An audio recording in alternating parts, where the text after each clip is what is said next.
ஐயோ, என்னடா இது? முன்னெல்லாம் ஒரு மிளகா போட்டா வலிப்பு நின்னுடும், இப்ப 4-5 மிளகா போட்டிருக்கேன், வலிப்பு நிக்கலையே. ஓ, வியாதி முத்தி போச்சுதா? இனிமே இவ பொழைக்கிறது அவன் கையில தான் இருக்குது. எவன் கையில?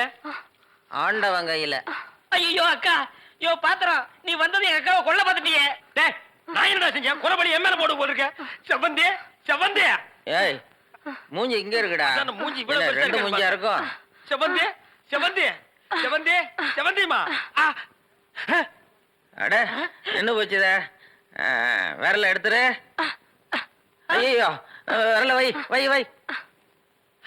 தம்பி, என் வைத்தியத்துக்கு கட்டுப்படாத இந்த வியாதி நீ விரல வச்சதும் உடனே நின்று போச்சுதே. உன் விரல்ல ஏதோ ஒரு மூலிகை சக்தி இருக்குது.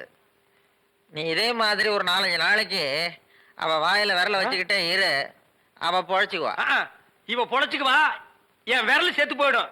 வைத்தியரே, வெளியில தெருவில் போய் என் விரல்ல மூலிகை சத்து இருக்குன்னு சொல்லிடாதீங்க. ஊர்ல இருக்கிற பையன் பூரா லைன்ல வந்து என் விரல சப்பி எடுத்துருவான். இவ செத்தா என்ன, பொழைச்சா என்ன? ஐயோ, கொலை கொலை கொலை கொலை கொலை கொலை கொலை வைங்க.